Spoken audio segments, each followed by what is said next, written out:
नमस्कार। तिब्बत टीवी के हिंदी प्रसारण में आप सबका स्वागत है। तिब्बत टीवी के साप्ताहिक हिंदी समाचार में हम दर्शकों को परम पावन दलाई लामा, वर्तमान तिब्बत की परिस्थिति, निर्वासन में तिब्बत और तिब्बत मुक्ति साधना के संदर्भ में जानकारी प्रस्तुत करते हैं। आपके साथ मैं हूं तेंजिन नोरबू। आगे देखिए इस सप्ताह के प्रमुख समाचार। परम पावन दलाई लामा पूर्वी एशिया के भक्तों द्वारा की गई दीर्घ आयु प्रार्थना में शामिल हुए। सिक्यों ने परम पावन दलाई लामा को 16वें कशक के उपक्रमों की जानकारी दी। 7वें संयुक्त राष्ट्र मानवाधिकार परिषद में कई देशों ने तिब्बत के मानवाधिकारों पर चिंता जताई। अतिरिक्त चुनाव आयुक्तों ने पद की शपथ ली। केंद्रीय तिब्बती प्रशासन के नेतृत्व ने तिब्बत समर्थकों से मुलाकात की।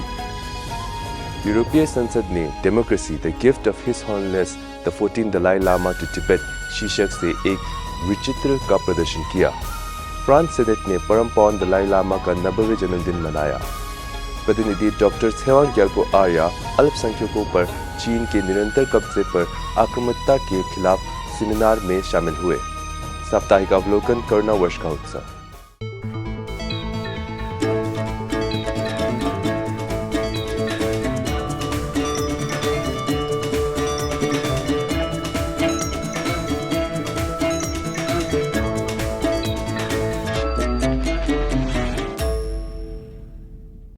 बीस सितंबर को परम पावन दलाई लामा ने कोरिया और 10 दक्षिण पूर्व एशियाई देशों के श्रद्धालु द्वारा आयोजित दीर्घ आयु प्रार्थना और सांस्कृतिक कार्यक्रमों में भाग लिया। वियतनाम बौद्ध संघ के कार्यकारी बोर्ड के उपाध्यक्ष आदरणीय थिक नैंग तू ने प्रांगण में उपस्थित सभी प्रतिभागियों का एक संयुक्त वक्तव्य पढ़ा और समर समिति में परम पावन दलाई लामा को बौद्ध जगत का सार्वभौमिक सर्वोच्च धर्म गुरु घोषित किया।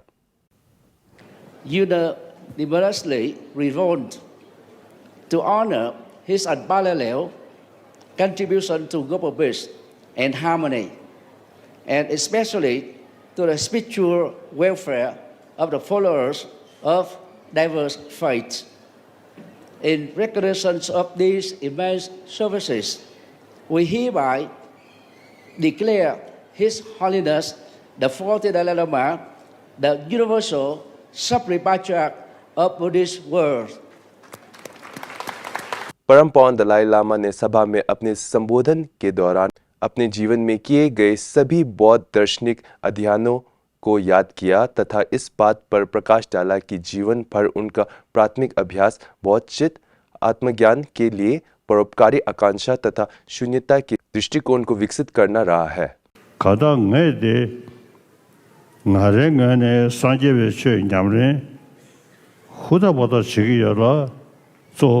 duwe tabo so cheche ene digala porjinda ene ume jibutu de digala jani paje ngara du samdana cheba ya taje ji chadege ni ri shindu chaje sem komya ene tungni komya 25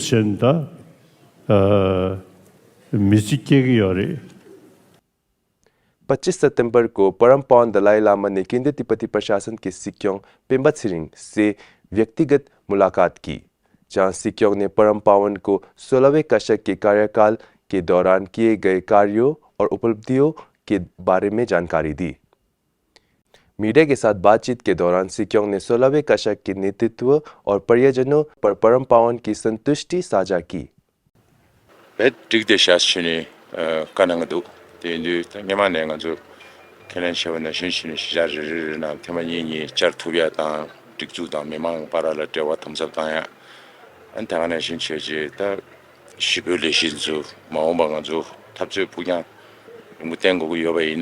아니 룩대 시장도 사소고 용과야다 직주 상황 사소고 용과야 진주간라 레트 틱데샤스네 가능도 संयुक्त राष्ट्र मानवाधिकार परिषद के 60वें सत्र में कई देशों ने तिब्बत में चीनी अधिकारियों द्वारा मानवाधिकारों के गंभीर उल्लंघन पर चिंता जताई।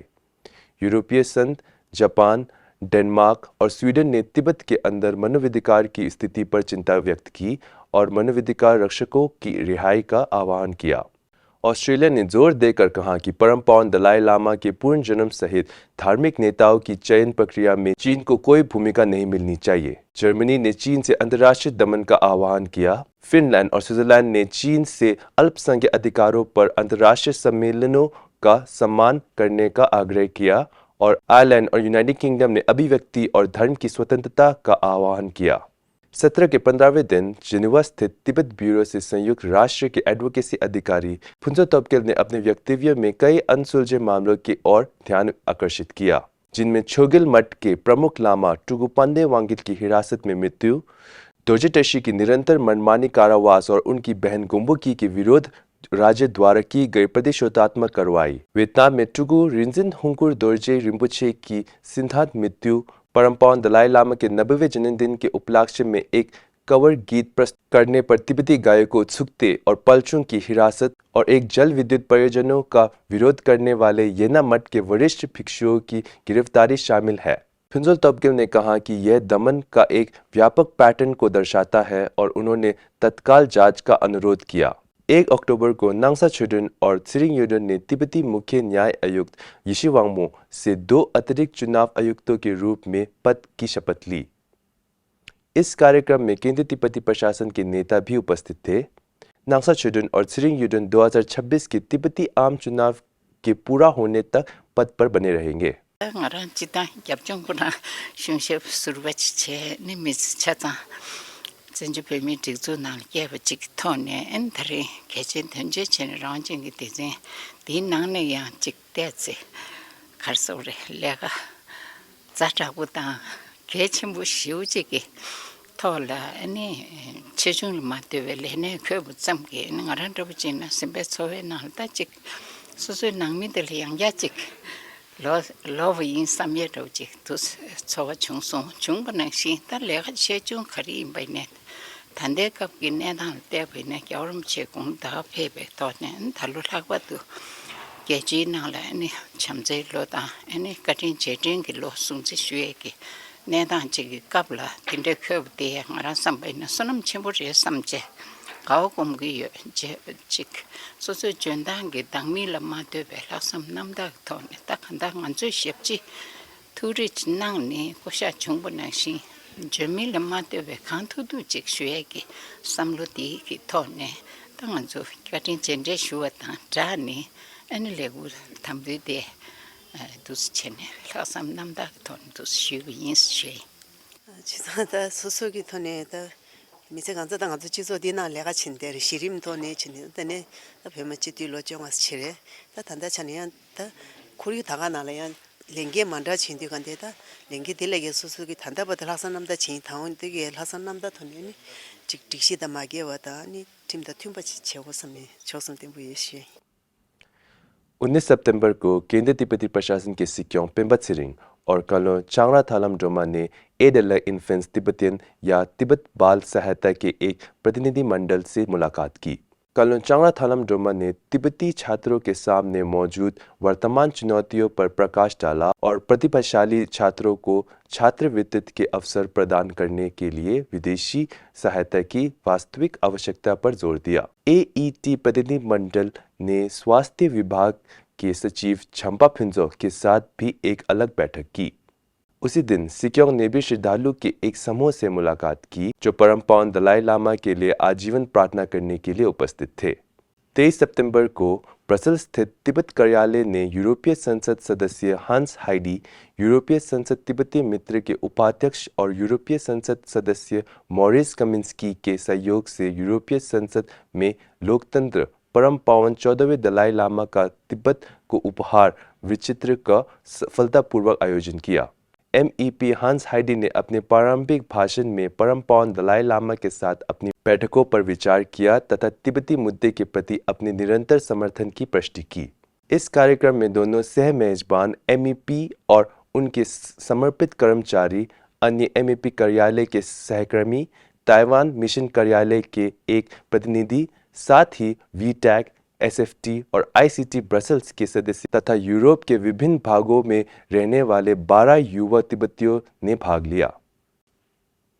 23 सितंबर को फ्रांस संसदीय तिब्बत मित्रों और ब्यूरो दू टिबेट पेरिस ने परम पावन दलाई लामा के 90वें जन्मदिन के सम्मान में और करुणा वर्ष के उपलक्ष्य में फ्रांस सेनेट में एक विशेष समारोह का आयोजन किया। इस कार्यक्रम में सेनेटर, राजदूत, राजनयिक, सरकारी और स्थानीय निर्वाचित अधिकारी, मीडिया के सदस्य, तिब्बत समर्थक समूह और बौद्ध केंद्रों के प्रतिनिधि आदि सहित कई प्रतिष्ठित अतिथि शामिल हुए। ब्रसेल्स स्थित तिब्बत कार्यालय के प्रतिनिधि रिंजिंग गेंगखांग ने इस ऐतिहासिक समारोह की मेजबानी के लिए सेनेट के समर्पित प्रयास की सराहना की। दुनिया भर के तिब्बतियों के लिए आशा और लचीलेपन बनने के लिए परम पावन के प्रति गहरा आभार व्यक्त किया और इस बात पर जोर दिया कि शांति, करुणा का उनका शाश्वत संदेश आज पहले से कहीं अधिक प्रासंगिक है। समारोह में परम पावन पर आधारित एक लघु फिल्म लिविंग टुगेदर का प्रदर्शन भी किया गया, जिसके बाद प्रार्थना पाठ और तिब्बती सांस्कृतिक प्रस्तुतियां हुई।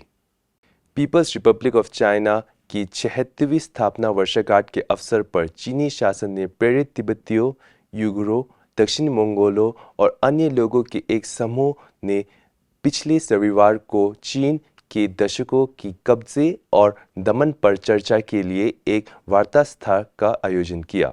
डॉक्टर त्सेवांग ग्याल्पो आर्य ने 1949 में चीन गणराज्य की स्थापना को तिब्बती इतिहास के सबसे काले दौर की शुरुआत बताया।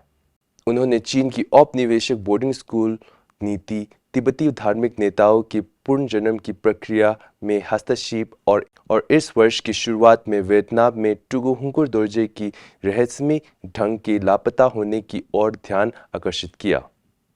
डॉक्टर त्सेवांग ग्याल्पो आर्य, इंटरनेशनल तिब्बत नेटवर्क की डॉक्टर लोब्सांग यांगसो और student for free Tibet Japan के त्सिरिंग दोर्जे ने तिब्बत के लिए जापान संसदीय सहायता समूह की अध्यक्ष विधायक यामातानी इरिको और सहायता के महासचिव यामाता हिरोशी से भी मुलाकात की। डॉक्टर त्सेवांग ग्याल्पो आर्य ने टोक्यो घोषणा पत्र पर अनुवर्ती कार्रवाई और तिब्बत में चीनी दमन तथा परम पावन दलाई लामा के पुनर्जन्म के मुद्दे पर हस्तक्षेप पर एक वक्तव्य जारी करने का अनुरोध किया। जापान में तिब्बती समुदाय ने टोक्यो में आयोजित 2 दिवसीय नमस्ते इंडिया महोत्सव में भाग लिया, जिसमें सांस्कृतिक प्रस्तुतियों और एक सूचना बूथ लगाकर आगंतुकों को तिब्बत और भारत के प्राचीन संबंधों के बारे में जानकारी दी गई। तिब्बत के लिए स्विस संसदीय समूह और जिनेवा स्थित तिब्बत ब्यूरो द्वारा आयोजित इस कार्यक्रम में विभिन्न दलों के 50 से अधिक सांसदों ने बर्न स्थित स्विस संसद में परम पावन दलाई लामा का 90वें जन्मदिन मनाने के लिए एकजुट हुए, जो परम पावन और तिब्बत लोगों के साथ मित्रता, सम्मान और एकजुटता की गहरी अभिव्यक्ति की। पोर्टलैंड में उत्तर पश्चिम तिब्बती सांस्कृतिक एसोसिएशन ने सांस्कृतिक प्रस्तुतियों, परम पावन दलाई लामा के जीवन और वैश्विक प्रभाव को दर्शाने वाले बैनर, तिब्बती खाद्य स्टूलों और पारंपरिक तिब्बती तंबुओं के साथ तिब्बत दिवसीय समारोह का आयोजन किया। ब्रसेल्स तिब्बत कार्यालय और क्षेत्रीय घुटन समिति ने संयुक्त रूप से करुणा वर्ष के उपलक्ष्य में शांति और करुणा थीम पर आधारित साइकिल रैली का आयोजन किया, जिसमें 17 से अधिक साइकिल चालकों ने भाग लिया। सिडनी वीकेंड तिब्बती भाषा एवं सांस्कृतिक स्कूलों ने परम पावन दलाई लामा के 4 सिद्धांतों पर एक अंतर छात्र प्रश्नोत्तरी प्रतियोगिता का आयोजन किया। भारत में धर्मशाला स्थित तिब्बती सेटलमेंट कार्यालय ने खेन रिम्पुचे गेशे सोनम याफिल के नेतृत्व में परम पावन दलाई लामा की 4 प्रमुख प्रतिबद्धताओं पर केंद्रित एक जागरूकता वार्ता का आयोजन किया। इसी प्रकार का एक सत्र मियो और तेजू तिब्बती सेटलमेंट में आयोजित किया गया, जिसमें तिब्बती कार्यालय और अभिलेखागार प्रस्तुतकालय के निदेशक गेशे लागदोला को इसी विषय पर बुलाने के लिए आमंत्रित किया गया। सोनामलिंग तिब्बतन सेटलमेंट में लद्दाख के मुख्य प्रतिनिधि कार्यालय ने परम पावन दलाई लामा के जीवन और प्रभाव के बारे में जागरूकता बढ़ाने, केंद्रीय तिब्बती प्रशासन की स्थापना पर एक सहनावलोकन प्रदान करने और परम पावन दलाई लामा द्वारा लिखित अन्य पुस्तकों प्रस्तुत करने के लिए सीआरओ हॉल में भारत तिब्बत सीमा पुलिस के 40 से अधिक प्रशिक्षकों की मेजबानी की। इसी के साथ आज का समाचार यही समाप्त होता है। अगले हफ्ते हम फिर मिलेंगे, तब तक के लिए मुझे आज्ञा दीजिए। धन्यवाद।